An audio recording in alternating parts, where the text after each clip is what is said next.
Hi friends, మీరు చూస్తున్నది DSF channel, మీ దివ్యాంగుల సామాజిక వేదిక. నమస్కారం. తెలంగాణ రాష్ట్ర దివ్యాంగుల సామాజిక వేదిక మనందరికీ తెలుసు. డిఏఎస్ఎఫ్ అంటే మరి ఎంతోమంది దివ్యాంగులకు చేరువవుతూ సామాజిక సమస్యలను 10 మందికి చూపిస్తూ, ముఖ్యంగా దివ్యాంగులకు విభిన్న రకాల అవగాహన కార్యక్రమాలను చేపడుతూ అందరి మనసును గెలుచుకుంటూ ఉన్న మన తెలంగాణ రాష్ట్ర దివ్యాంగుల సామాజిక వేదిక ద్వారా ప్రతి శనివారం మనం ఇంటర్వ్యూ శీర్షికన అంటే ప్రముఖులైనటువంటి విభిన్న ప్రతిభావంతులైనటువంటి దివ్యాంగుల ద్వారా వారి యొక్క సక్సెస్, వారి విజయ గాథలను, అదేవిధంగా వారు సాధిస్తున్నటువంటి విభిన్న రకాలైనటువంటి విజయ పరంపరలన్నింటినీ కూడా మనం ఇంటర్వ్యూ పేరిట మనం ప్రసారం చేస్తూ ఉన్నాం. మరి ఈరోజు డిఏఎస్ఎఫ్ దివ్యాంగుల సామాజిక వేదిక ద్వారా ఈరోజు ఒక గొప్ప వ్యక్తిని, ఒక ముఖ్య వ్యక్తిని, ఒక మేధావిని, ఒక ప్రతిభామూర్తిని, ఒక ఉపాధ్యాయుడిని, ఒక సంఘ సంస్కర్తని, ఒక సామాజిక సేవకుడిని, ఒక గొప్ప నాయకుడిని పలకరించబోతున్నాను. ఇన్ని విశేషణాలు ఎందుకు వేశాను నేను అంటే దీనికి ఒక అర్థం, పరమార్థం. ఎందుకంటే ఆయన పుట్టుక నుంచి అంధత్వంతో ఉన్నప్పటికీ కూడా మరి తనలాంటి ఎంతో మంది అంధులకు అవ్వనివ్వండి, దివ్యాంగులకు అవ్వనివ్వండి, ముఖ్యంగా హక్కులు, బాధ్యతలు, విధులు అనేవి మనకు రాజ్యాంగం కొన్నిటినిచ్చింది. వీటిని ఒక పౌరుడు ఎలా ఉపయోగించుకోవాలి, అందులో అత్యంత దిగువ స్థాయి వర్గానికి చెందినటువంటి దారిద్ర్య రేఖకు దిగువగా ఉన్నటువంటి దివ్యాంగుడు ఎలా ఉపయోగించుకోవాలి, హక్కుని ఎలా ఉపయోగించుకోవాలి, బాధ్యతను ఎలా నిర్వహించాలి, విధులను ఎలా నిర్వహించాలి, ప్రభుత్వం అంటే ఏంటి, సిద్ధాంతం అంటే ఏంటి, హక్కులు అంటే ఏంటి,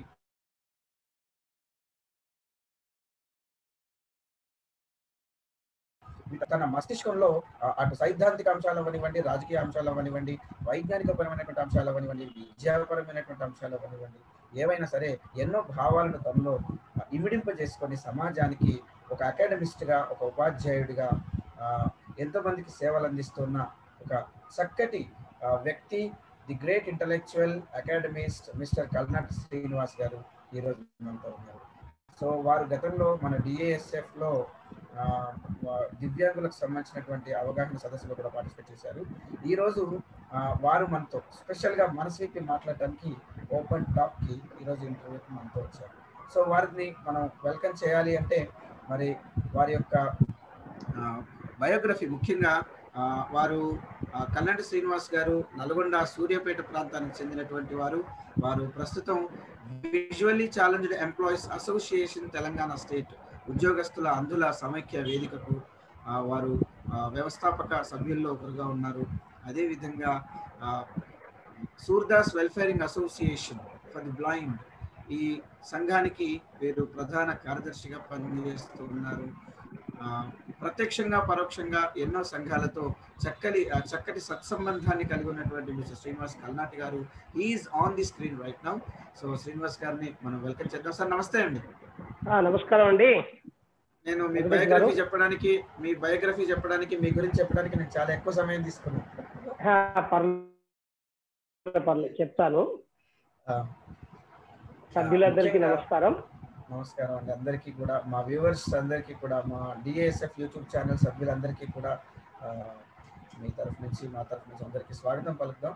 అయితే ముఖ్యంగా మీ గురించి నేను ఎందుకంటే మీరు ఒక అకాడమిస్ట్గా, లేకపోతే ఒక గొప్ప విద్యావంతులుగా, ఒక ఉపాధ్యాయులుగా మా అందరికీ తెలుసు. అంటే పాలసీస్ మ్యాటర్స్ ముఖ్యంగా మీకు చాలా ఫస్ట్ నేను నా యొక్క బ్రీఫ్ ఇన్ఫర్మేషన్ ఇస్తాను. ఆ తర్వాత దానికి ముందు మీ యొక్క బాల్య జీవితం అంటే మాకు ఇలాగే తెలుసు, ఒక అకాడమిస్ట్ గానే తెలుసు, కాకపోతే మీ బాల్య జీవితం, మీరు ఎక్కడ చదువుకున్నారు, దీని గురించి అన్ని కవర్ చేస్తాను. నా పేరు కల్నాటి శ్రీనివాస్. నేను 1974లో జన్మించాను.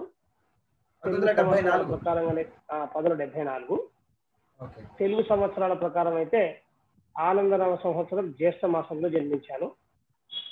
అయితే పుట్టుకతో టోటలీ బ్లైండ్. నేను 2 కళ్ళు కనిపించకపోయేవి. అయితే ఇందుకు కారణం మా పెద్దలు మాకు చెప్పింది ఏంటి అంటే మేనరిక సమస్య వల్ల మాత్రమే పూర్తి అంధత్వం అనేటువంటిది రావడం జరిగింది అని చెప్పారు. మా ఫ్యామిలీలో వరుసగా ముగ్గురం బ్లైండ్నెస్ గురి అయ్యాం. టోటల్గా మా ఫ్యామిలీ మెంబర్స్ 5 మెంబర్స్. ఫస్ట్ ఇద్దరు బ్రదర్స్ ఏమో they are perfectly right physically and mentally, everything is perfectly right. So ఇక వరుసగా ముగ్గురికి మాత్రం ఎఫెక్ట్ అయింది. మా బ్రదర్కు, మా సిస్టర్కు, నాకు ముగ్గురికి ఎఫెక్ట్ అయింది. అయితే మా బ్రదర్కు ఏ విధమైనటువంటి మెడికల్ ట్రీట్మెంట్ ఇవ్వలేదు, కానీ మా సిస్టర్కు నాకు మాత్రం కొంత సర్జరీ చేయడం జరిగింది డాక్టర్ శివారెడ్డి గారు when I was 4 years old. So అప్పుడు లిటిల్ బిట్ చూప్ అనేటువంటిది వచ్చింది. ఆ చూప్ అనేటువంటిది అలాగే కంటిన్యూ అవుతుంది still. My bad luck at the age of 6 years when I went to a normal school. I used to went to normal school. Home back అయ్యేటప్పుడు వీధిలో ఒక ఎద్దు కళ్ళలో పొడిచింది. ఏ కంటిలోనైతే నాకు ఆపరేషన్ అయిందో అదే కంటిలో ఎద్దు పొడిచింది. పొడవలతో ఇంజ్యూరీస్ వచ్చి ఆ చూపు అనేటువంటిది, అంటే అప్పటి వరకు ఇంకా పర్ఫెక్ట్ కనిపించినటువంటి చూపు కొంత మందగిచ్చి ప్రజెంట్ ఇక స్టాండర్డ్ గా ఇప్పుడు ఏదైతే నేను చూడగలుగుతున్నానో ఆ చూపు స్టాండ్లీ అయ్యి ఉన్నదన్నమాట. సో సార్ అంటే ఇక్కడ చిన్న కరెక్షన్, ఒక చిన్న, ఇప్పుడు మీ బ్రదర్ కి తర్వాత మీ సిస్టర్ మీతో పాటు ఎవరైతే డిఫరెంట్ ఎబిలిటీతో ఈ బాధపడుతున్నారో, సో వారిద్దరు కూడా సేమ్ విజన్ ప్రాబ్లమేనా? సేమ్ విజన్ ప్రాబ్లమే, కాకపోతే మా బ్రదర్ కి ఎలాంటి ట్రీట్మెంట్ ఇవ్వలేదు. He also able to see some little bits. మీ యంగర్ సిస్టరా లేకపోతే మీ ఎల్డర్ సిస్టరా? ఎల్డర్. ఇద్దరు కూడా ఎల్డర్స్ నాకు. ఇద్దరు ఎల్డర్స్. ఓకే. సిస్టర్ ఎల్డరే, బ్రదర్ కూడా ఎల్డరే. బ్రదర్ సిస్టర్ కూడా ఎల్డరే. ఆయన 3rd one, sister 4th one, నేను 5th one, లాస్ట్ వన్ అనమాట. సో ఇక లిటిల్ బిట్ ఏదైతే మనకు చూపు ఉన్నది ఆ చూపు స్టిల్ అలాగే కంటిన్యూ అవుతున్నది విత్ గాడ్ బ్లెస్.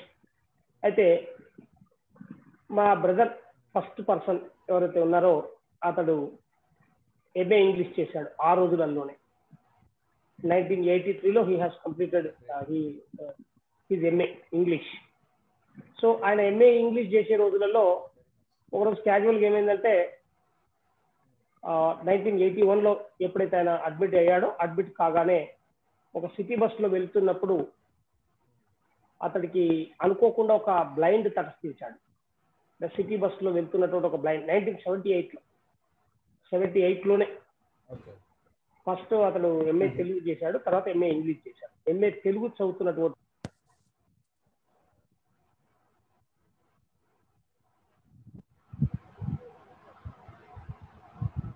బస్ లో ఉన్నటువంటి హలో సార్ వినిపిస్తుందా? ఓకే ఓకే వినిపిస్తుంది.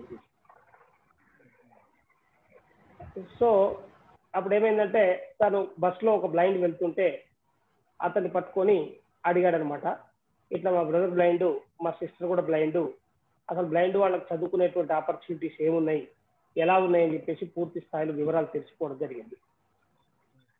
ఇక అట్ ద సేమ్ టైం ఇక్కడ మా మదర్ కూడా ఇక్కడ గవర్నమెంట్ హాస్పిటల్లో ఉన్నటువంటి ఒక సిస్టర్ తోటి ఇన్ఫర్మేషన్ గ్యాదర్ చేసింది. వాళ్ళ సార్ ఒకతను డాక్టర్, అతను హార్స్ రేజింగ్ కోసం అని చెప్పేసి అప్పట్లో హైదరాబాద్ బాగా వచ్చేవారట. క్యాజువల్ గా మా మదర్ తోటి ఒకసారి అన్నారట, వీళ్ళు బ్లైండ్ అయినప్పటికీ వాళ్ళు మామూలుగా చదువుకోగలుగుతారు, వీళ్ళకి స్పెషల్ స్కూల్స్ ఉంటాయి అది ఇదని చెప్పాడట. సో ఈ 2 సమాచారాలు తెలిసి నేను 1978లోనే Darushifa special school for the blind కు వెళ్ళడం జరిగింది 4 years 5 years స్టేజ్లోనే. సో అప్పుడు అక్కడ నాకు ఉన్నటువంటి టీచర్స్ ఒక అడ్వైజ్ ఇచ్చారు. అప్పుడు ఏంటంటే బ్లైండ్ కమ్యూనిటీలో ఒక తీవ్ర స్థాయిలో ఇంటలెక్చువల్స్ తోటి ఫిజికల్ గా ఒక ఉద్యమం అనేటువంటి స్థాయిలో జరుగుతున్నటువంటి రోజులు అది. సో ఆ రోజుల్లో వాళ్ళు ఏమైనా అడ్వైజ్ చేశారంటే మా బ్రదర్ కు, ఇతను చాలా చిన్నగా ఉన్నాడు, ఏజ్ చాలా తక్కువ ఉంది, నెమ్మదిగా తీసుకురండి అని అడ్వైజ్ చేయడం జరిగింది. దాంతో మళ్ళీ నేను 82లో స్కూల్లో అడ్మిట్ అయ్యాను, 3rd classలో జాయిన్ అయ్యాను. ఇక అక్కడి నుంచి 10th class వరకు special school for the blind Darushifa Hyderabad లోనే చదువుకున్నాను. After completion of my 10th class Aliya చెప్పండి. ఇప్పుడు మీ వరకు వచ్చేసరికి ఏమో బ్లైండ్ స్కూల్ ఉంది అని తెలిసింది, ఎస్. కానీ మీ బ్రదర్ టోటల్లీ బ్లైండేనా మీ బ్రదర్ కూడా? అంటే థర్డ్ పర్సన్ టోటలీ ఏం కాదు, పార్షల్లీ. నాకంటే కొంత బెటర్గా ఉంటుంది సార్. అంటే ఆయన కొంచెం విజన్ తో అంటే నార్మల్ స్క్రిప్ట్ చదవగలుగుతాడు విత్ లిటిల్ కొంతవరకు. వెల్ కంపేర్ అవసరం అంటే అతడికి స్పెషల్ స్కూల్లో చేరాల్సినటువంటి అవసరం లేకుండేది. ఇప్పుడు ఆల్రెడీ గ్రాడ్యువల్ గా తగ్గిపోయింది. స్పెషల్ ఎడ్యుకేషన్ తో అవసరం పడలేదు అనమాట. అప్పుడు పడలే అప్పుడు అతనికి చూపు కొంత ఉండేది. గ్రాడ్యువల్ గా ఇప్పుడు తగ్గిపోయింది నాకు కూడా. సో ఇంటర్మీడియట్ కంప్లీట్ చేశాను. 10th కంప్లీట్ అయిపోయింది. 10th కంప్లీట్ అయిపోయిన తర్వాత ఆలియా జూనియర్ కాలేజ్లో నేను ఇంటర్మీడియట్ కంప్లీట్ చేసుకున్నాను 1992 అకాడమిక్ ఇయర్స్లో. ఆ తర్వాత నిజాం కాలేజీలో జాయిన్ అయ్యాను. నిజాం కాలేజీలో జాయిన్ అయ్యాను 1992, 1995 I have completed my degree. So విద్యార్థి దశ నుండే అంటే ఫస్ట్ నా విశేషాలు చెప్పిన తర్వాత ఇతరత్ర విషయాల్లోకి వెళ్దాం. ఆ తర్వాత డిగ్రీ కంప్లీట్ కాకముందే నాకు 4th క్లాస్ ఎంప్లాయ్మెంట్ ఒకటి దొరికింది. ఆ 4th క్లాస్ ఎంప్లాయ్మెంట్కి వెళ్ళడం జరిగింది. నేను ఒక 4 years అక్కడ వర్క్ చేశాను. ఈ 4 years వర్కింగ్ లోనే డిగ్రీ చేస్తున్నప్పుడేనా? చేస్తున్నప్పుడే ఫైనల్ ఇయర్ లోనే 4th క్లాస్ ఎంప్లాయ్మెంట్ వచ్చింది. సో అప్పుడు మళ్ళీ 1 year లాంగ్ లీవ్ పైన వెళ్ళి బిఎడ్ కంప్లీట్ చేసుకున్నా. ఆ తర్వాత 1999లో టీచర్గా జాయిన్ అయ్యా. ఆ సర్వీస్కి రిజైన్ చేసి టీచర్గా జాయిన్ అయ్యా. సో ఇక అప్పటి నుంచి నేను టీచర్గా విషయాలు మనం మాట్లాడుకోవాలి. చెప్పండి. పర్వాలేదు.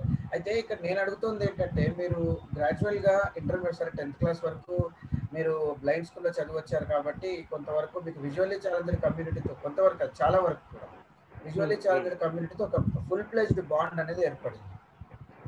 సరే ఇంటర్మీడియట్ కోసం ఏదో ఒక గవర్నమెంట్ హోమ్ లో చేరుంటారు. మీరు ఎక్కడ చేరారు సార్ అప్పుడు? చెప్తాను. ఇంటర్మీడియట్ వచ్చేసరికి ఏమైందంటే భవానీ నగర్ హాస్టల్ దిల్సుఖ్ నగర్ లో ఉండేది. ఆ భవానీ నగర్ హాస్టల్ స్టూడెంట్ నేను. అక్కడ 10th క్లాస్ కంప్లీట్ అయిన నిజాం కాలేజ్కి వెళ్ళారు. నిజాం కాలేజ్ నుంచి డైరెక్ట్ జాబ్కి వెళ్ళారు. అదే నిజాం కాలేజ్కి వెళ్ళేసరికి ఏమవుతుందంటే ఉద్యమాల ప్రభావం కావచ్చు, లేకపోతే విద్యార్థి సంఘాల యొక్క ప్రభావం ఎక్కువగా ఉంటుంది. కొంతవరకు ఇంటలెక్చువాలిటీ కూడా ఉంటుంది, కొంతవరకు అన్ని రకాలుగా ఉంటుంది నిజాం కాలేజ్ అనేది. ఎందుకంటే అది నాకు అర్థమైంది. అయితే నిజాం కాలేజ్కి రాకముందుకే ఈ ఉద్యమాలు లేకపోతే ఏదైనా విషయం పైన నిలదీయడం ఇలాంటివి ఏవైతున్నాయో నేను 9th క్లాస్లో ఉన్నప్పటి నుంచే నాకు కొంచెం ఒక రకంగా చెప్పాలంటే బై బర్త్ నుంచి అట్లా నాకు కొన్ని అలవర్చాయి. అయితే 9th క్లాస్లో ఉన్నప్పటి నుంచే నేను స్కూల్లో ఒక లీడర్గా వ్యవహరిస్తూ ఎప్పటికప్పుడు సమస్యల పైన పోరాటం చేయడం, అటు వార్డెన్ గారితో కావచ్చు, ఇటు హెడ్ మాస్టర్ గారితో కావచ్చు, ఇటు నాకంటే పెద్దవాళ్లతోటి అయినా సరే కొన్ని విషయాలపైన నిలదీయడం, ఏమైనా సమస్యలు ఇచ్చినట్లయితే ఆ సమస్యల పరిష్కారం కోసం కృషి చేయడం, ఇలాంటివి నాకు స్కూల్ దశలో నుంచి అలవాటైనాయి. ఇక నేను ఇంటర్మీడియట్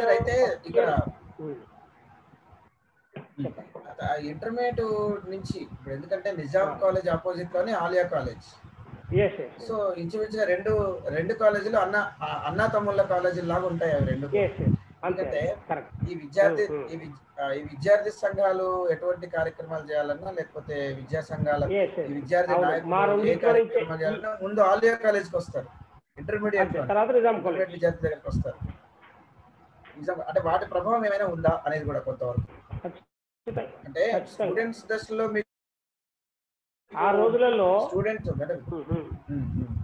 నాకు అర్థమైంది. విద్యార్థి దశలో ఉన్నప్పుడు ఉండే పరిపక్వత వేరు, అంటే స్కూల్లో ఉన్నప్పుడు వాస్తవమే. మీరు గ్రాడ్యుయేషన్ లెవెల్కి వచ్చేసరికి పాయింట్ నాకు క్యాచ్ అయింది. అయితే నేను ఎప్పుడైతే ఇంటర్మీడియట్ లో ఉన్నానో అక్కడ ఒక ప్రధానమైనటువంటి ఉద్యమం అప్పుడే స్టార్ట్ అయింది. ఆ ఉద్యమం ఏంటిది అంటే ఈ బీసీ రిజర్వేషన్ పైన, మండల్ కమిషన్ పైన పెద్ద ఉద్యమం అనేటువంటిది అప్పట్లో జరిగింది నేను ఇంటర్మీడియట్ లో ఉన్నప్పుడు. ఆ ఉద్యమంలో నేను చాలా చురుకుగానే పాల్గొన్నాను మిగతా విద్యార్థులతో కలిసి. పీజీ విద్యార్థులు స్టేటస్ లో ఉంటాం మనం అప్పుడు. అయితే పీజీ విద్యార్థులు వచ్చి మాకు కౌన్సిలింగ్ ఇచ్చేవారు. ఇట్లా మనకు రిజర్వేషన్ సిస్టమ్ ఇది ఇట్లా ఉంది, దీనికి వ్యతిరేకంగా మనం పోరాటం చేయాలి అని అన్నప్పుడు చాలా యాక్టివ్ పార్టిసిపేషన్ తీసుకున్నాను నేను. అయితే ఆ పీజీ విద్యార్థులే నన్ను ప్రశంసించారు. ఒక బ్లైండ్ అయ్యింది కూడా ఈ పిల్లగాడు వస్తున్నాడు, కానీ మీరు మిగతా వాళ్ళు ఎందుకు రావట్లేరు అని చెప్పేసి నార్మల్స్ తిప్పేవారు, అంటే యాక్టివ్ పార్టిసిపేషన్ లేనప్పుడు.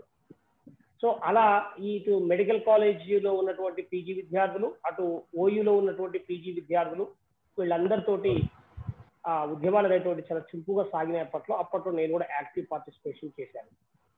ఇక ఆ తర్వాత సైమల్టేనియస్లీ ఏమైందంటే ఇటు బ్లైండ్ విషయంలో కూడా డిపార్ట్మెంటల్ గా కొన్ని ఇబ్బందులు వచ్చాయి. డిపార్ట్మెంటల్ గా వచ్చినటువంటి ఇబ్బందుల సందర్భంలో కూడా మేము నిరాహార దీక్షలు చేయడం లేదు. సో అలాంటి నిరాహార దీక్షలలో కూడా నేను పార్టిసిపేట్ చేశాను. అసెంబ్లీ వరకు ప్రదర్శనగా వెళ్ళడం, లేకపోతే అధికారులకు మెమరాండమ్స్ ఇవ్వడం, రాజకీయ నాయకులతోటి మాట్లాడడం, ఇవన్నీ కూడా చాలా పర్ఫెక్ట్ గా నేను నిర్వహించాను. మాకట సీనియర్స్ కొంతమంది ఉన్నారు, వెంకట్రాములు. ఇక నార్మల్స్ లో చూస్తే విజయానందరావు సార్ అని ఒకతను ఉండే. వీళ్ళందరూ కూడా నన్ను చాలా అప్రిషియేట్ చేసేవారు, ప్లస్ నన్ను ముందుంచేవారు. ఎక్కడైనా మాట్లాడాల్సినటువంటి పరిస్థితి వస్తే కే శ్రీనివాస్ రెడ్డి అని చెప్పేసి పెట్టుకునేటువంటి వారు.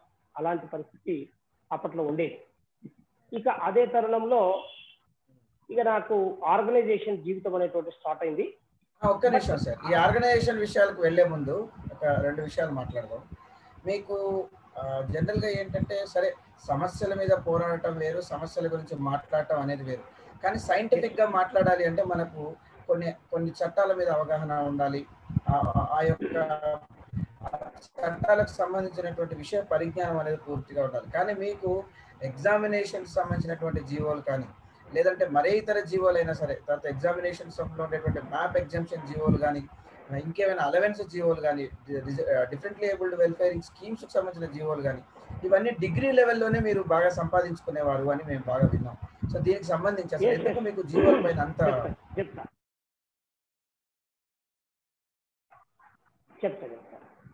నేను ముందే చెప్పాను. ఎందుకంటే అవసరమైతే ఒక క్లాస్ ఉన్నప్పుడే రావాలనేది మీ ఇంటెన్షన్ ఉండేదని. Okay okay okay okay okay చెప్తా, అది చెప్తాను. నేను ఇంటర్మీడియట్ లో ఉన్నప్పుడు ఎప్పుడైతే మండల కమిషన్ ఉద్యోగం స్టార్ట్ అయిందో అప్పటి నుండి ఇక నాకు ఆర్గనైజేషన్, నా సమాజానికి సేవ చేయాలి, అట్లీస్ట్ నాకు తోచిన కాడికి చేయాలి.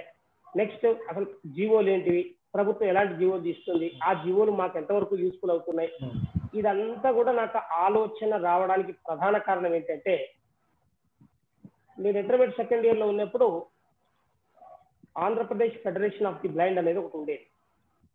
దాంట్లో నల్గొండ డిస్ట్రిక్ట్ బ్రాంచ్ తరఫున ఫస్ట్ నేను ఒక ఎగ్జిక్యూటివ్ మెంబర్గా ఎంటర్ అయ్యా. ఎగ్జిక్యూటివ్ మెంబర్గా ఎంటర్ అయ్యి with in short period 3 months 4 monthsనే డిస్ట్రిక్ట్ జనరల్ సెక్రటరీని అయ్యా. ఇట్లా డిస్ట్రిక్ట్ జనరల్ సెక్రటరీ కావడంతో దీని స్టేట్ ఆఫీసు మన మలక్పేటలో ఉంటుంది.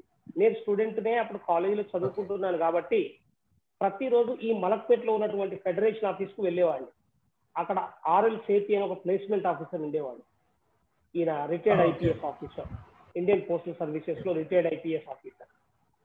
సో అతడు నాకు ఆర్గనైజేషన్ పట్ల ఉన్నటువంటి ఇంట్రెస్టే అనుకో ఏదన్నా అనుకో, నేను రెగ్యులర్ గా వెళ్తూ ఉండేవాడిని. అక్కడ ఆ సార్ యొక్క ప్రోత్సాహంతో ఈ జీవోల పైన పూర్తి స్థాయి ఒక ఇంట్రెస్ట్ ఏర్పడ్డది. అది ప్రతి జీవోను తెలుసుకోవాలి, ప్రతి జీవోలు ఏమున్నదో గ్రహించాలి. చెప్పండి. హలో, జీవో అంటే ఏంటి, ఇట్లాంటి వాటిలో బాగా ఇంట్రెస్ట్ పెరిగింది. బాగా ఇంట్రెస్ట్ అనేది తర్వాత డిజేబుల్ వెల్ఫేర్ స్కీమ్స్ మీద వచ్చే జియోస్ మీద బాగా ఇంట్రెస్ట్ అనేది కలిగి అప్పటి నుంచి నేను ప్రతి విషయాన్ని తెలుసుకోవడం, నా సీరియల్స్ ద్వారా అడిగి, లేకపోతే కళ్ళు ఉన్నటువంటి వాళ్ళతో అడిగి, అలాంటి విషయాలను ఆసక్తిగా వినేవాడిని అనమాట. ఆసక్తిగా వినేటువంటి వాడిని. అదే ఆసక్తి ఇప్పటికీ కంటిన్యూషన్ అవుతుంది. కొన్ని బ్రేక్స్ వచ్చాయి మధ్యలో. చెప్పండి సార్ ఒక మాట, ఈ జీవోస్ కానీ, జీవోస్ అమైన్మెంట్స్ కానీ, యాక్ట్స్ కానీ, సో ఇవన్నింటిని బాగా అబ్జర్వేషన్ చేసే వాళ్ళకి ఈ లాయర్ ఇన్ఫ్లుయెన్స్ అంటే జ్యుడిషియరీ పైన ఎక్కువ ఇన్ఫ్లుయెన్స్ అనేది అయ్యే అవకాశం ఉంటుంది. అంటే అకాడమిక్ ఓరియంటెడ్ గా నేను మాట్లాడుతున్నాను. అటువైపు వెళ్ళాలి అన్న ఆలోచన, ఎందుకంటే నిజాం కాలేజీలో చదువుతున్నప్పుడు. అవును. అయితే ఇక్కడ నేను చెప్పాను కదా, నేను డిగ్రీ ఫైనల్ ఇయర్ లో అటువంటి నాలెడ్జ్ ఉంటే మీరు అన్నది వాస్తవమే. అయితే నాకు డిగ్రీలో ఉన్నప్పుడే నాకు జాబ్ రావడంతో ఫర్దర్ స్టడీస్ పైన నేను కాన్సన్ట్రేట్ చేయలేకపోయాను. అప్పట్లో ఒకటే ఏంటంటే ఒక జాబ్ అంటూ ఉండాలి సెల్ఫ్ ఎగ్జిస్టెన్స్ కోసం, ఫస్ట్ అయితే జాబ్లో జాయిన్ కావాలి అనేటువంటి ఇంట్రెస్టే ఉండదు తప్ప హయ్యర్ స్టడీస్లోకి వెళ్ళాలి, ఆ హయ్యర్ స్టడీసెస్ ద్వారా ఇంకా హయ్యర్ స్టడీసెస్ పూర్తయిన తర్వాతనే జాబ్ వైపు వెళ్ళాలి అనేటువంటి ఇంట్రెస్ట్ అప్పుడు లేకుండే. జాబ్ ఎప్పుడైతే దొరికిందో ఇక దాంట్లో జ్వరం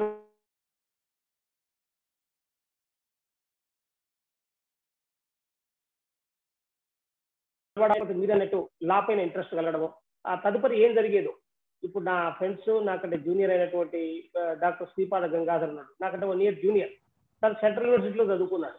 నేను కూడా తనలాగే సెంట్రల్ యూనివర్సిటీకి వెళ్ళేవాడిని. గంగాధర్ నిజాం కాలేజ్ స్టూడెంట్, నా తర్వాత వచ్చినటువంటి బ్యాచ్ తాను. ఒక రకంగా చెప్పాలంటే నన్ను చూసేవాళ్ళు వచ్చారు. ఇంటర్మీడియట్ లో కూడా అంతే. ఇంటర్మీడియట్ లో ఆలియా కాలేజ్ నేను చేశాను. నా ఫస్ట్ ఇయర్ అయిపోయిన తర్వాత సెకండ్ ఇయర్ లో నేను రాగానే గంగాధర్ ఫస్ట్ ఇయర్ లోకి వచ్చాడు. ఇట్లా కేసు శ్రీనివాస్ పలానా చోటు చదువుతున్నాడు, మనం కూడా అదే కాలేజీ జాయిన్ అయ్యారు, అది మంచి కాలేజ్ అట అనేటువంటి ఫీలింగ్ తోటి వచ్చారు. ముగ్గురు వచ్చారు, రవీందర్ రెడ్డి, శంకర్, ఆ తర్వాత గంగాధర్. నిజాం కాలేజీ పోగానే నిజాం కాలేజ్ కూడా సేమ్ పరిస్థితి. కేసు శ్రీనివాస్ నిజాం కాలేజ్ చేరడం, మనం కూడా అక్కడ చేరడం కూడా నిజాం కాలేజీలో చాలా బాగుంటుందట అని చెప్పేసి అట్లా వచ్చారు. అంటే ఆ తర్వాత ఏమైంది, నేను సెంట్రల్ యూనివర్సిటీకి వెళ్ళేవాడిని బహుశా, కానీ నాకు ఫైనల్ ఇయర్ లో జాబ్ రావడంతో నేను హైయర్ స్టడీస్ చేయలేదు, అంతా కరస్పాండెన్స్ ద్వారా చేశాను. మరి గంగాధర్ తర్వాత సెంట్రల్ యూనివర్సిటీ పోయి మంచిగా చదువుకున్నాడు. తర్వాత డిగ్రీ లెక్చరర్ అయ్యాడు. ఇప్పుడు అతను డిగ్రీ లెక్చరర్గా వర్క్ చేస్తున్నాడు. సో నేను కూడా ఆ స్థాయికి వెళ్తున్నా వెళ్ళకపోదునా అదే స్థాయిలో ఉందినా, ఇక అది మనం ఎక్స్పెక్ట్ చేయలేనటువంటి విషయం. అప్పుడు ఉన్నటువంటి సర్కమ్స్టెన్సెస్ లో నాకు జాబ్ రావడం, వెళ్ళిపోవడం, ఈ రెండు జరిగిపోయినాయి. కాబట్టి ఇది ఇంతవరకే నా పరిధి, ఇక అక్కడ ఆలోచన విధానం. సరే, ఇప్పుడు నెక్స్ట్ ఈ ఎన్జిఓస్ ల విషయానికి వస్తే, మీరు చాలా ఎన్జిఓస్ లో పనిచేశారు. ఇప్పుడు సరే visually challenged employees association president గా పనిచేస్తూనే ఉన్నారు. సూర్దాస్ వెల్ఫేరింగ్ అసోసియేషన్ లో కూడా పనిచేస్తూ ఉన్నారు. సో సూర్దాస్ వెల్ఫేరింగ్ అసోసియేషన్ విషయానికి వస్తే నల్గొండలో కానీ, ఇటు ఉమ్మడి ఆంధ్రప్రదేశ్ అనండి, లేదంటే ఇప్పుడు ఉభయ తెలుగు రాష్ట్రాలు అవనివ్వండి. సో ఈ నల్గొండలో ఉన్నటువంటి బ్లైండ్ స్కూల్ ఏదైతే ఉందో అది గవర్నమెంట్ హాస్టల్స్ కి ధీటుగా పనిచేస్తోంది మీ సూర్దాస్ వెల్ఫేరింగ్ ఆర్గనైజేషన్ నుంచి. సో ఏంటి దీని ప్రస్థానం గురించి మీరు చెప్పాలంటే ఏం చెప్తారు సార్? మీకు ఎలా అవకాశం వచ్చింది, ఎలా చేస్తున్నారు, మీకు ఎందుకు చేయాలనిపించింది? అయితే నేను మీకు ముందే చెప్పాను, Andhra Pradesh federation of the blind అనే దానికి నల్గొండ డిస్ట్రిక్ట్ జనరల్ సెక్రటరీగా నేను వర్క్ చేసేవాడిని. అక్కడి నుంచి నా ఆర్గనైజేషన్స్ కు సంబంధించినటువంటి ప్రస్తావన స్టార్ట్ అయింది.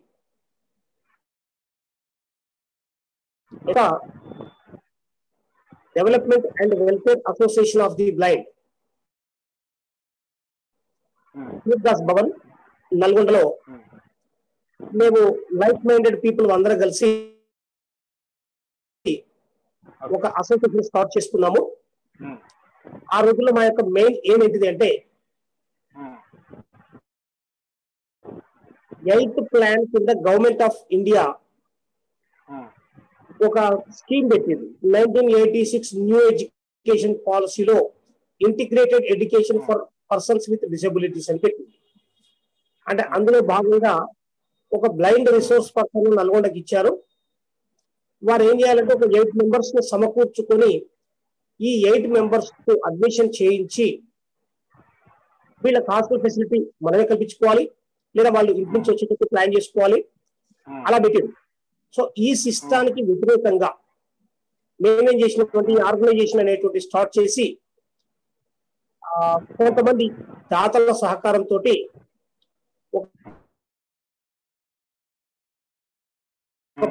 ఆ తర్వాత ఈ హాస్టల్ తో పాటు స్కూల్ కూడా స్టార్ట్ చేయడం జరిగింది. 1996 లో హాస్టల్ స్టార్ట్ చేశారు. 2000 నుంచి స్కూల్ కూడా స్టార్ట్ చేయడం జరిగింది. సో ప్రభుత్వం వారు గుర్తింపు తీసుకొని 1 to 10th వరకు అక్కడ విద్యార్థులకు ఫ్రీ బోర్డింగ్, ఫ్రీ ఎడ్యుకేషన్ అనేటువంటిది మీకు కల్పించడం జరిగింది. సో అలా నేను వన్ ఆఫ్ ద సెక్రటరీస్ గా ఆ ఫౌండేషన్ స్కూల్ నుండి still today I'm continuing in that organisation as one of the secretaries. అయితే ఇకపోతే ఈ ఆర్గనైజేషన్ లో పనిచేయడమే కాకుండా నేను ఒక టీచర్ కాబట్టి విజువల్లీ ఛాలెంజ్ ఎంప్లాయీస్ అసోసియేషన్ లో కూడా నేను యాక్టివ్ టేకప్ చేశాను. సో స్టార్టింగ్ నుంచి ఒక 5 years పాటు నేను జనరల్ సెక్రటరీగా పనిచేశాను. ఆ తర్వాత ఇప్పుడు వ్యవస్థాపక సభ్యుడిగా still I'm continuing that organisation. Sir అంటే ఇప్పుడు ప్రధానంగా ఇప్పుడు అంటే సరే ఉద్యోగస్తుల కోసం అయితే చాలా వరకు సంఘాలు గతంలో ఉన్నటువంటి సంఘాల కంటే ఇప్పుడు విజువల్లీ ఛాలెంజ్ ఎంప్లాయీస్ అసోసియేషన్ చాలా అద్భుతంగా పనిచేస్తుంది. సో ముఖ్యంగా అంటే ఇప్పుడు మీరు ఆల్రెడీ ఒక ఆర్గనైజేషన్ అంటే ఈ బ్లైండ్ వెల్ఫేరింగ్ అసోసియేషన్ అయితే సూర్దాస్ భవన్ లో మీరు ఈ అందుల కోసం ప్రత్యేక పాఠశాలను ఏదైతే ఏర్పాటు చేశారు, సో దానికి సంబంధించి అంటే ప్రభుత్వం ఒక పాఠశాలని ప్రత్యేకంగా ఏర్పాటు చేసిన తర్వాత మీరు ప్రత్యేకంగా పాఠశాలలు పెట్టడంలో అంటే అంతరార్థం ఏమైనా ఉందా? యాక్చువల్ ఏంటంటే ఆ రోజులు అంటే 2000 సంవత్సరం వరకు కూడా ప్రభుత్వ పాఠశాలలు అనేటువంటి అందులో కొరకు కేవలం ఒక 2-3 ఉన్నాయి ఉమ్మడి ఆంధ్రప్రదేశ్ రాష్ట్రంలో. ఒకటి వచ్చేసి విద్యాశాఖ ఆధ్వర్యంలో దాదాపు నేను చదువుకున్నటువంటి స్కూల్ ఫర్ బాయ్స్, మలక్పేటలో ఫర్ గర్ల్స్, కడపలో ఒకటి, డిజేబుల్డ్ వెల్ఫేర్ డిపార్ట్మెంట్ ఆధ్వర్యంలో ఒక 3-4 పాఠశాలలు, హిందూపూర్, వైజాగ్, ఆ తర్వాత మహబూబ్ నగర్, కరీంనగర్ 4 ప్లేసెస్ లో మాత్రమే ఉండేది. కరీంనగర్ అయితే మా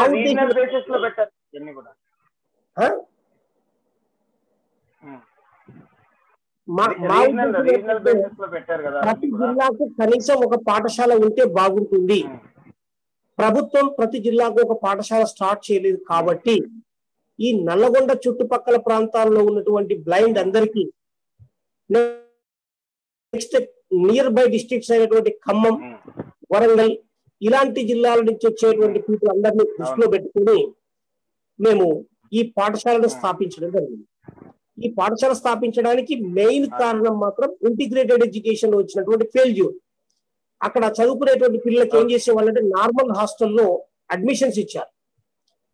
ఆనాడు ఆర్డీఓ గారు ఎవరంటే మాకు ప్రజెంట్ అగ్రికల్చర్ మున్సిపల్ సెక్రటరీ అయినటువంటి జనార్దన్ రెడ్డి గారు, వారు ఏం చేశారంటే స్కూల్ మాత్రం ఇంటిగ్రేట్, హాస్టల్ కూడా ఇంటిగ్రేట్ కావాలని చెప్పేసి హాస్టల్ ఇంటిగ్రేటెడ్ హాస్టల్లో ఇచ్చాడు. ఇస్తే ఏమైందంటే అప్పుడు చిన్నపిల్ల వాళ్ళు అర్థం కాదు, జీవితం కూడా ఇబ్బందిగా ఉంటుంది, డైలీ రొటీన్ లైఫ్ కూడా వాళ్ళ దాన్ని దృష్టిలో పెట్టుకొని మేము ప్రత్యేక పాఠశాల వసతి గృహం ఏర్పాటు చేయాలనేటువంటి లక్ష్యంతో మేము ముందుకు సాగాం.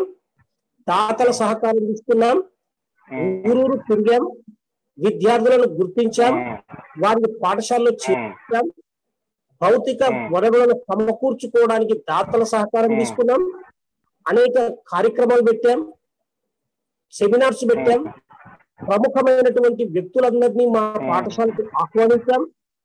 ప్రముఖులైనటువంటి వ్యక్తులు ఎంతో మంది మాకు భూరి విధానాలు అందించారు. ఒక పెద్ద భవనాన్ని, 3 అంతస్తుల భవనాన్ని మేము నిర్మించుకోగలిగాం. ఇప్పుడు దాదాపు ఒక 20 బ్యాచెస్ మా పాఠశాల నుంచి 10th కంప్లీట్ చేసుకుని వెళ్ళిపోయాయి. సుమారుగా 40 మంది విద్యార్థులు మా దగ్గర చదువుకొని పోయినటువంటి వాళ్ళలో బ్యాంక్ ఎంప్లాయీస్ ఉన్నారు. మరొక 40 మంది విద్యార్థులు వేరియస్ కేటగిరీస్ లో టీచర్స్, లెక్చరర్స్, తర్వాత అటెండర్స్ నుంచి మొదలు పెట్టుకుంటే ఎల్డీసీ అలా వివిధ పోస్టులలో స్థిరపడినటువంటి విద్యార్థులు మా పాఠశాలకు సంబంధించినటువంటి వాళ్ళు ఉన్నారు. ఇది మా పాఠశాల. ఏంటంటే అర్థం కాల. హలో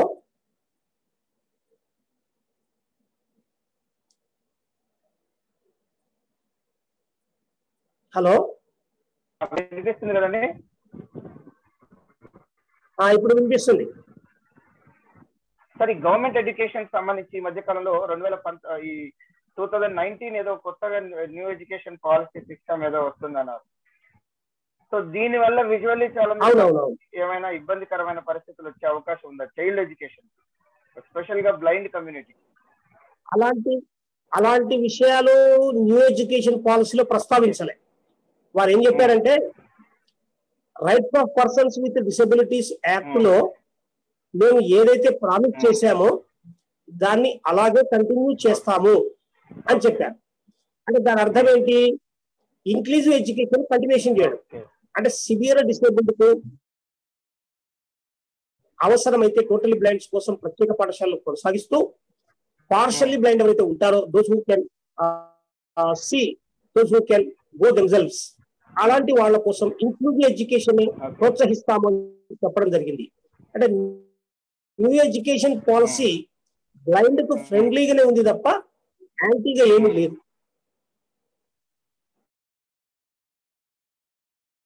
ఇంటర్మీడియట్ ఎడ్యుకేషన్, పీజీ, దాంట్లో ఏం ప్రాబ్లమ్స్ లేవు.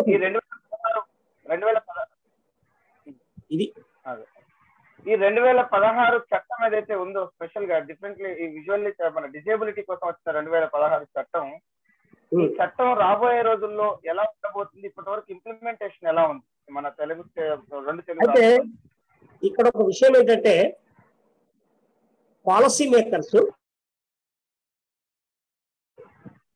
డిసేబుల్డ్ ను సింపతితో చూస్తున్నారు తప్ప ఎంపతితో చూడట్లే.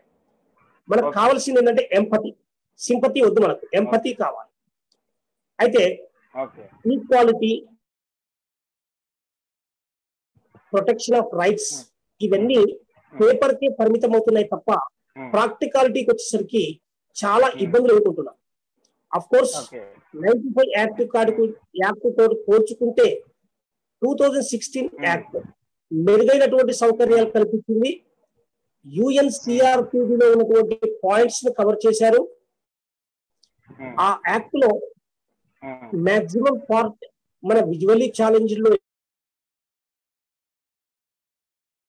ఎక్స్పీరియన్స్ లో ఎక్కువ భాగస్వాములు అయ్యారు ప్రిపరేషన్ లో. దీంట్లో కొన్ని గ్యారంటీస్ ఉన్నాయి. అయితే ఈ గ్యారంటీస్ ను ఇంప్లిమెంటేషన్ చేయించుకునేటువంటి రెస్పాన్సిబిలిటీ లోకల్ ఆర్గనైజేషన్స్ ది, ఇంప్లిమెంట్ చేయాల్సినటువంటి రెస్పాన్సిబిలిటీ గవర్నమెంట్స్.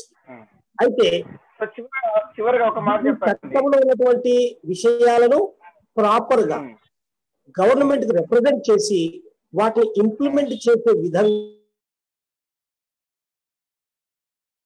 అటువంటిది జరగాలి. అది జరిగితే ఈ చట్టము మనకు చాలా బాగా ఉపయోగపడుతుంది. మీరు అంటుంది లోకల్ ఆర్గనైజేషన్స్ కానీ అకాడమిక్స్ కానీ ఎవరైనా సరే దివ్యాంగులకు సంబంధించినటువంటి చట్టాల ఇంప్లిమెంటేషన్ ఇప్పుడు కొత్తగా వచ్చింది 2016 చట్టం, అంటే ఇప్పటికి వచ్చి 4-5 సంవత్సరాలు అవుతున్నా కూడా ఇంకా సరి అయిన స్థాయిలో అమలుకు నోచుకోలేదు. అంటే ఆర్గనైజేషన్స్ బాగా పనిచేయాలనేది మీ ఇంటెన్షన్, ప్రధానంగా మీరు చెప్తున్నటువంటి మాట. అయితే నేను అంటుంది ఏంటంటే అసలు ఈ వెల్ఫేరింగ్ స్కీమ్స్ మీద కానీ యాక్ట్ గురించి ఒకటే కాకుండా అసలు వెల్ఫేరింగ్ స్కీమ్స్ గురించి కానీ లేదంటే other issues, various focus issues, different abled సంబంధించినటువంటి ఫోకస్ ఇష్యూస్ ఏవైతే ఉంటాయో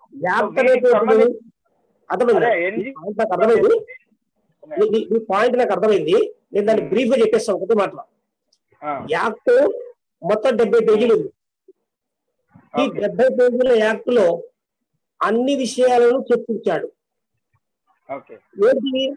training, education, employment, skill development, social security, తర్వాత ప్రొటెక్షన్ ఆఫ్ రైట్స్, తర్వాత అట్రాసిటీస్ నుంచి ప్రొటెక్షన్, ఇలా అన్ని విషయాలను కూడా యాక్ట్ లో చర్చించాడు. అయితే ఈ యాక్ట్ లో పొందుపరచబడినటువంటి అంశాల పైన పూర్తి అధ్యయనం చేసి ఇంకా రావాల్సినటువంటి జీవో సేవలు రప్పించుకోవాల్సినటువంటి బాధ్యత ఆర్గనైజేషన్స్. ఉదాహరణకు స్పెషల్ డిసేబిలిటీ కోర్ట్ అనేటువంటిది ప్రతి జిల్లాలో ఏర్పాటు చేయాలి. అయితే ఇప్పటి వరకు కేవలం పాత 10 జిల్లాలలో మాత్రమే ఎస్సీ ఎస్టీ కోర్టులనే స్పెషల్ డిసేబిలిటీ కోర్ట్స్ గా డిజిగ్నేట్ చేస్తూ ప్రభుత్వం ఉత్తర్వు జారీ చేసింది. కానీ 31 జిల్లాలకు 33 జిల్లాలకు దీన్ని వర్తింపజేయలే. ఇంకా అది తెచ్చుకోవాలి. అలాగే 4% reservation for persons with disabilities recruitment, direct recruitment లో ఉంది, కానీ రిక్రూట్మెంట్ బై జీవో తెచ్చుకోవాలి. ఇలా కొన్ని ల్యాబ్సెస్ ఉన్నాయి. తర్వాత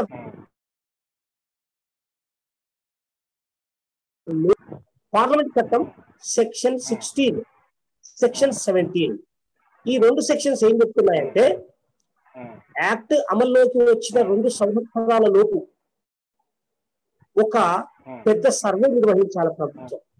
ఆ సర్వే ద్వారా school age children category wise గా గుర్తించాలి. గుర్తించి ఏ ప్రాంతంలో ఎంతమంది ఉన్నారు, సివియర్ డిసేబుల్డ్ ఎంతమంది, పార్షియల్ డిసేబిలిటీ ఎంతమందికి ఉంది, దాన్ని బట్టి ప్లాన్ ఆఫ్ యాక్షన్ తయారు చేసుకోవాలి. ఎన్ని స్కూల్స్ ఎస్టాబ్లిష్ చేయాలి, ఎన్ని వొకేషనల్ సెంటర్స్ ఎస్టాబ్లిష్ చేయాలి, ఎన్ని ట్రైనింగ్ సెంటర్స్ ఏర్పాటు చేసుకోవాలి, తర్వాత టీచర్స్ ఎడ్యుకేషన్ సెంటర్స్ ను ఎట్లా ఏర్పాటు చేసుకోవాలి, వీటిపైన ఒక ప్లాన్ ఆఫ్ యాక్షన్ తయారు చేసుకోవాలి. కానీ అసలు ఆ సెక్షన్స్ లో అలా ఉన్నదన్న విషయమే మన డిజేబుల్ వెల్ఫేర్ డిపార్ట్మెంట్ కూడా యాజ్ ఆన్ డేట్ తెలియదు. ఎందుకంటే ఒక ఉపాధ్యాయుడిగా నేను ప్రిన్సిపల్ సెక్రటరీ గారికి లెటర్ రాశాను. ఈ యాక్ట్ సెక్షన్ 17, 16 ప్రకారంగా సర్వే చేశారా, సర్వే చేయాలన్న విషయం వారికి తెలియదు. సో ఇలా ఉంది పరిస్థితి.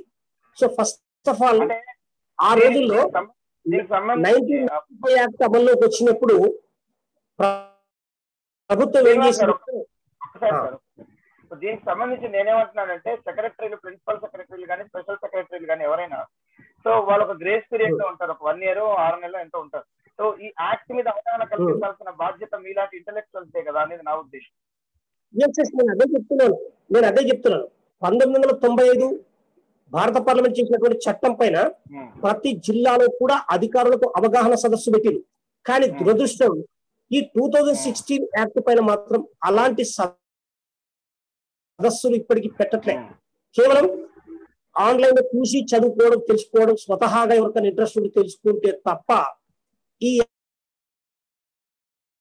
యాక్ట్ గురించి అవగాహన సదస్సు మాత్రం ప్రభుత్వం పెట్టట్లే. ఫస్ట్ అది జరగాలి. ఫస్ట్ ఎన్ఎస్ఆర్ హెచ్ఆర్డిలో దీని గురించి ఒక విస్తృతమైనటువంటి సెమినార్ ఐఏఎస్ ఆఫీసర్స్ పెట్టాలి ఓన్లీ యాక్ట్ పైన. ఆ తర్వాత అటు నుంచి క్షేత్రస్థాయిలో ఉన్నటువంటి సిబ్బంది అందరికీ కూడా ఈ యాక్ట్ పైన అవగాహన కల్పించాలి. అప్పుడు మాత్రమే యాక్ట్ సక్రమంగా ఇంప్లిమెంటేషన్ అవుతుంది, లేకపోతే కాదు. మీకు ఒక ఎగ్జాంపుల్ చెప్పు. ఐఏఎస్ లకు ఈ అవగాహన కలిగి ఉండడం కూడా కొంతవరకు అవసరం. ఒక ఎగ్జాంపుల్ ఏంటంటే కలెక్టర్స్ కూడా అన్ని చట్టాలపైన అవగాహన ఉండదు. ఉదాహరణ చెప్పాలంటే ఇక్కడ ఎలక్షన్స్ జరుగుతున్నటువంటి సందర్భంలో నేను ఒక అబ్జర్వ్ చేశాను. సూర్యాపేట డిస్టిక్ లో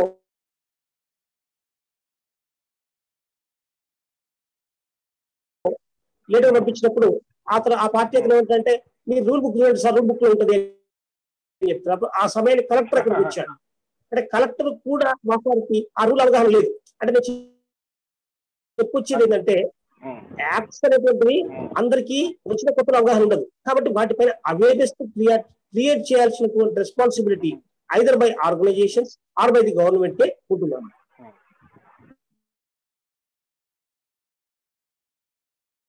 అనేది చాలా పెద్ద సబ్జెక్టు. దీని మీద అందరు ఇంటలెక్చువల్స్ కలిసి పనిచేస్తే సక్రమంగా ఇంప్లిమెంట్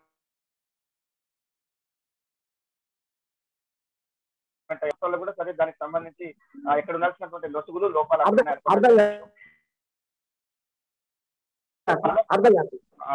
ఇప్పుడు అర్థమవుతుందండి. ఓకే చెప్పు. ఈ పథకాల విషయానికి వచ్చేసరికి పథకాలకు సంబంధించి అందులో కానీ దివ్యాంగులకు కానీ ప్రభుత్వం ఇంప్లిమెంటేషన్ లో ఏమైనా సక్సెస్ రేట్ అనేది ఎలా ఉందంటారు? గవర్నమెంట్ పథకాలు అనేటువంటివి చాలా రకాలుగా ఉన్నాయి. ఆల్ పావర్టీ ఎలివియేషన్ ప్రోగ్రామ్స్ లో 5% రిజర్వేషన్ కల్పించాలని యాక్ట్ చెప్తుంది. లోన్స్ ఇవ్వాలని చెప్తుంది. సెల్ఫ్ ఎంప్లాయ్మెంట్ కు హెల్ప్ చేయాలని చెప్తుంది. స్కిల్ డెవలప్మెంట్ పెంచడం కోసం ట్రైనింగ్స్ ఇవ్వాలని చెప్తుంది. ఎంటర్ప్రెన్యూర్షిప్ ను పెంచడానికి ప్రోత్సాహం కల్పించాలని చెప్తుంది. ఇలా అన్ని ప్రొవిజన్స్ యాక్ట్ లో ఉన్నాయి. అది కాకపోతే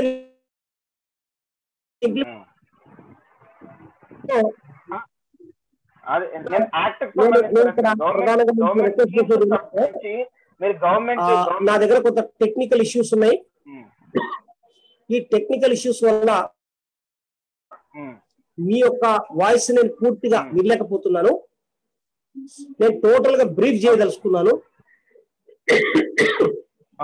అదేంటంటే టోటల్ గా బ్రీఫ్ చేస్తాను నేనే.